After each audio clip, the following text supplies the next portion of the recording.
Hi everyone and welcome back to the coverage from YCS Lille 2025. I'm joined by Mike as we are gonna go through some of what is gonna be the meta for this event. So much stuff has happened ever since we saw each other at the World Championship in Paris. We're once again in France, but again, a lot has changed in Yu-Gi-Oh! And I think it's going to be an exciting event. Of course, it pretty much premiered the new YCS season in Europe. But yeah, I would say we can just go one by one about a lot of the changes that we have seen, starting from new Forbidden Limited list, new set just released, and of course also the impact that we could see from the new rules. In particular, the new structure of the YCS, the fact that now it's down to a top 8 cut. I think that can have a lot of impact. But maybe we can just, go one by one. And I would say we can start things off from the first change, which was obviously the Forbidden Unlimited list released after the World Championship. What was, the change that struck out the most for you as most impactful? I mean, a lot of hits happened during the Forbidden Unlimited list. To be fair, I think the most important for me was the hits that the K9 Vanquish deck received. Yeah. One of the decks that had a lot of success during the previous year. The Vanquish with the entrance of K9 also became a lot better. It got really strong, and of course the Paradise Smasher was a very good strategy for the deck when, for example, was getting double Foalos or a lot of hand wraps. Just a second option to go with 3 level 5s into Paradise Smasher and locking your opponent. However, we saw that a lot of changes happened during the Forbidden Unlimited list, not only in the Vanquish but also in the Yami strategy that received the limits from Obedience School, that lost one of the best starters of the deck, right? However, we saw that decks like Dragotail, another good option for this event, was not touched, and I think that all of these will contribute to the fact that right now the meta state is very wide open, right? Yeah, absolutely. I think obviously the World Championship was an interesting event, as it always is, combining OCG, TCG, and in the end, the big surprise was that Dragotail was not even played by one of our duelists. Instead, the top 2 decks in terms of representations were, the K9 Vanquish deck with 8 and then 7 Yammis. Even though we had, that nice surprise in the end, because Yami didn't make it to the finals, it was Lunalite with Tom instead. And yes, I do agree with you. We saw a lot of interesting changes from the list, especially in the Forbidden section. Even Malice, which is a deck that performed extremely well at the European Championship and even at the World Championship, received a lot of consistency hits, and obviously the Splash Mage as well was important for some of the lines. But I would say, that the deck that won the World Championship, maybe rightfully so, received the harshest treatments, we could say, because it was always a deck that people considered the most explosive one, but maybe having some consistency issue. And I would think if maybe one of the Stake Your Soul and Vanquish Your Razen was limited, the deck was probably still okay in terms of consistency. Now it's gonna be extremely tough with both cards limited, and especially because what we hinted at, now we are only down to the top 8, which means that depending on the numbers of duelists, most likely we could have 15 rounds of Swiss, and to guarantee your spot, you need to go 13 and 2, which is, you need consistency for that. And I mean, right now at the current format, you want to have the most consistent deck. You cannot afford playing something more risky, something more explosive, since more round of Swiss will be presented through this event. And obviously consistency is, for me, the key for any event moving forward. So right now, one of those decks that have not seen a lot of success during the last months, but were dominating the previous year, was Mitsurugi. And Yes. I think it is one of those decks that, because people have been sleep on it, Droll wasn't part of the side deck commonly during the last months. I think it is one of those decks that during the summer had a lot of success in regionals and local environment. And I believe that if people do not respect strategies like Mitsurugi, Sky Striker, or even Lunalite, can play a very crucial role in this event. And I mean, if anyone is doubting it, because maybe on the back of their mind, again, the most recent memory is that World Championship, and they might be wondering, oh well, but Mitsurugi didn't do anything at the World Championship. It wasn't legal. That's because it was a TCG exclusive, so the cars could not be played. That's why mainly they didn't show up at all. But also what we have already hinted at, both Crystron with the and the Vanquish All cards were it in terms of consistency mainly in the list, and those were the main K9 decks. And of course K9 tend to line up very well against Mitsurugi cards.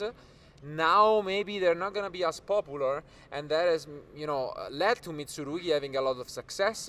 We saw it with the pure version winning at the UK Open this summer, and it's definitely a deck that will be out there, and I think everyone should prepare for. But I mean, we have briefly talked about some of the changes in the list. The other main change, which is fresh for this event, it will be the first event, or at least in terms of YCS level, where it will be legal, is the latest set. Yeah.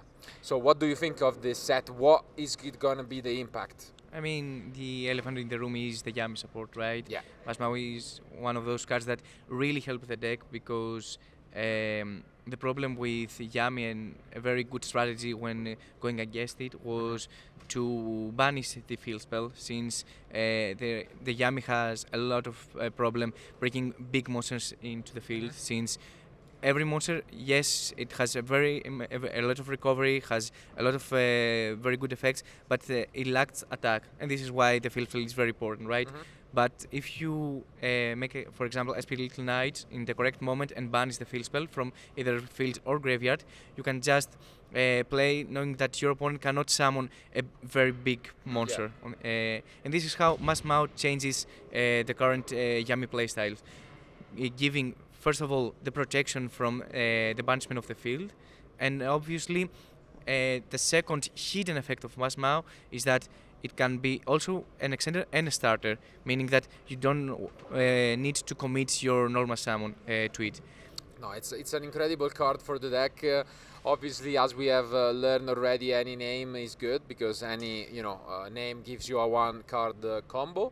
But it is an extender, so it's definitely important.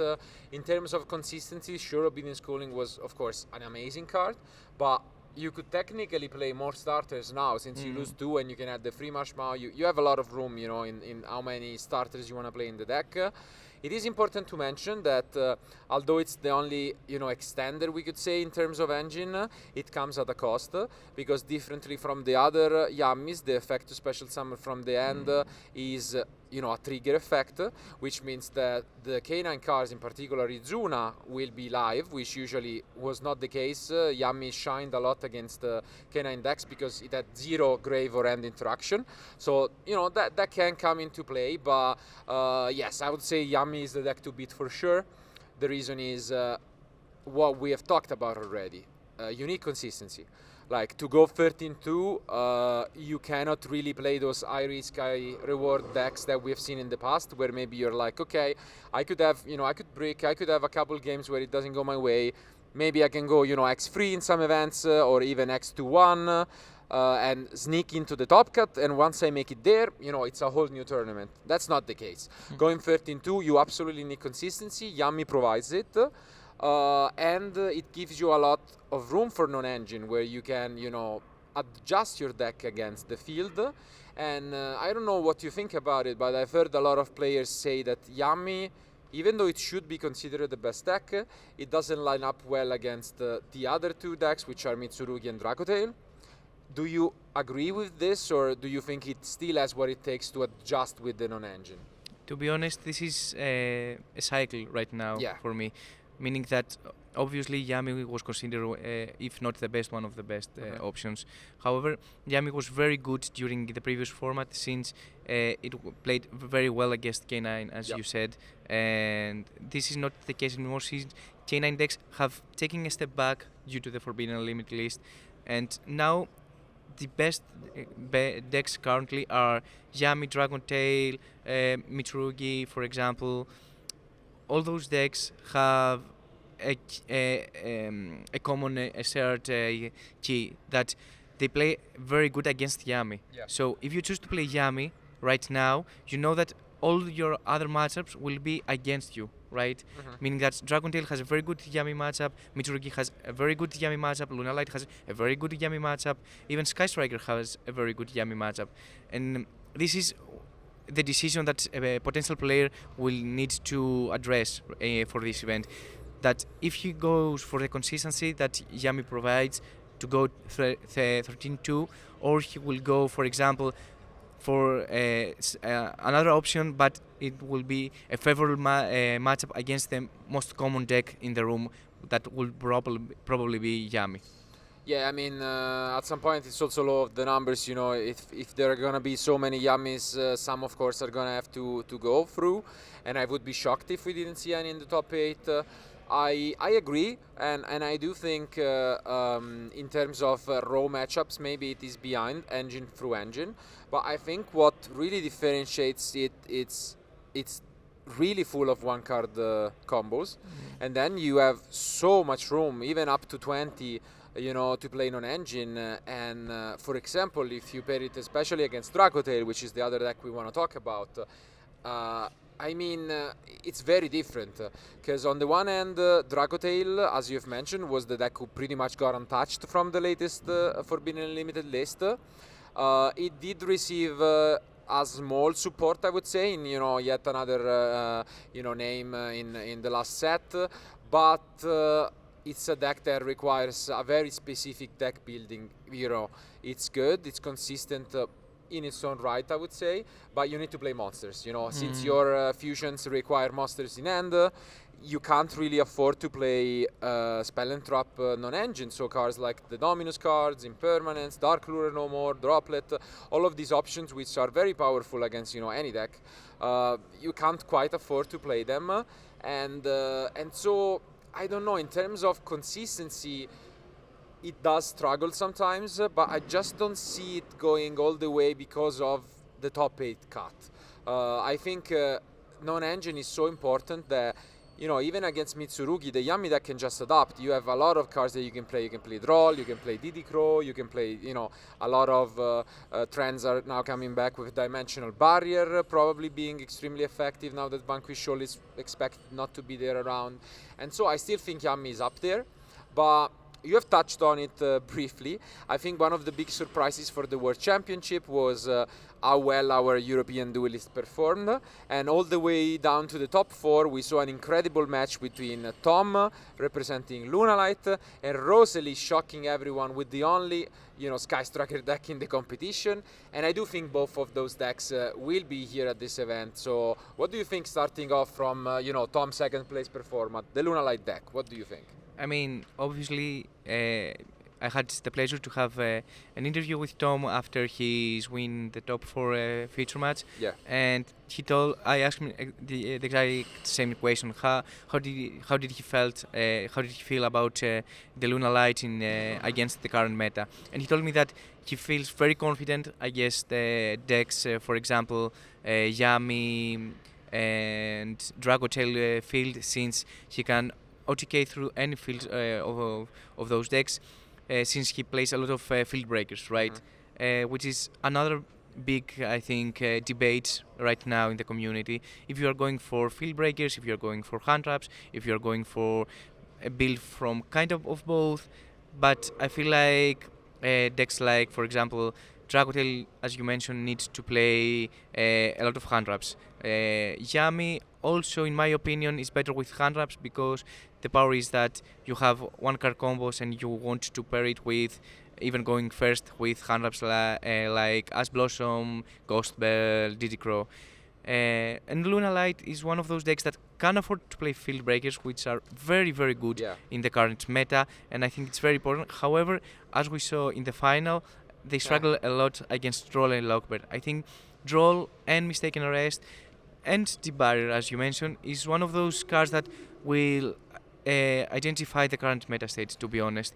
If people respect those decks, if people side in the Drolls or even main deck, if people side deck Debarrier and cards that are very good against Lunalite, Mitsu or Sky Striker, and we're not seeing a lot of play during the past months, if they if they come back to the scene, it may cause a lot of problem to Lunalite. And I think Droll and Lockbird especially, I mean, they might catch a stray just because of how Mitsurugi deck is performing, and I think it's even being talked about. Everyone is saying it's one of the best, decks nowadays, and so I would expect maybe not so much main, but like siding Droll seems like a must, kind of like Lancia was last format, and probably the Lunalite deck and also the Sky Striker deck are gonna suffer from the popularity of Droll and Lockbird once again. On the one hand, obviously, as Tom mentioned in this interview, the worst quote-unquote matchup was probably the Vanquish Soul deck, especially going first, and he probably doesn't have to worry about it that much. So I know that Johannes, also the other duelist who was playing Lunalite, pretty much the same card-by-card deck as Tom at the World Championship, barely missing out on Top Cut, has been crushing it already this start new season, winning some regionals in Germany. So it will be interesting to see if he brings it again. On the other end, though, the last deck, although there are a lot more options, it's this Sky Striker variant, which shocked everyone. Already a top 8 finish at the European Championship, and then Rosary decided to maybe take inspiration from there and bring it to a very impressive finish at the World Championship. I like the deck, I have to admit, but I don't know. I also think the Droll and Lock could be an issue for it once we go to the side decks. So I'm not sure how real it is, but it is a deck that could be consistent even through 15 rounds.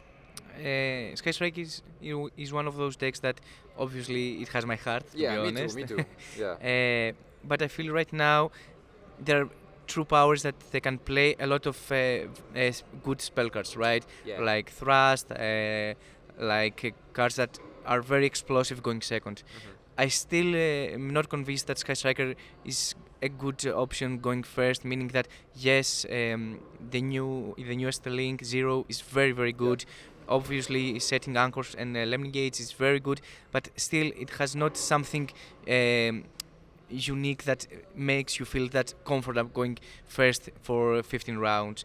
And I think that players will now side in more hand traps in order to counter the Droll, since if Sky Striker gets Drolled, it's completely shut it down.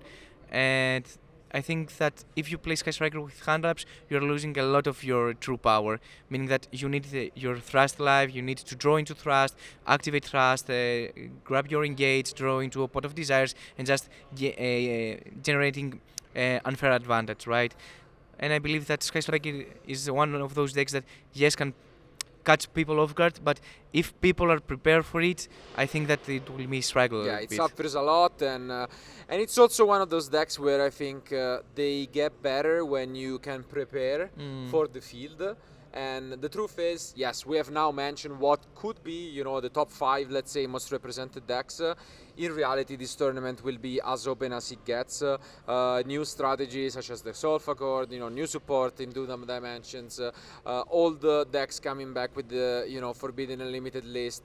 Orcust is one I'm particularly interested in as an engine. We see it, triumph at the NAWCQ. Who knows, might be back. Also one of those decks that could not be played at the World Championship because of, some differences in carpool, and so I think all in all it just means that we are gonna try and scout for you guys in those 15 rounds of Swiss for the most out there strategies, and of course it's gonna be tougher to have some diversity in the top 8 as compared to a top 64, but I think we could be in for some surprises. So I guess it all comes down to you guys and what you duelists all over the world will bring to this event. So I honestly can't wait to see what those decks is gonna be and who is gonna become the YCS Lille champion. So don't go anywhere, and we'll be back soon with more content live from Lille.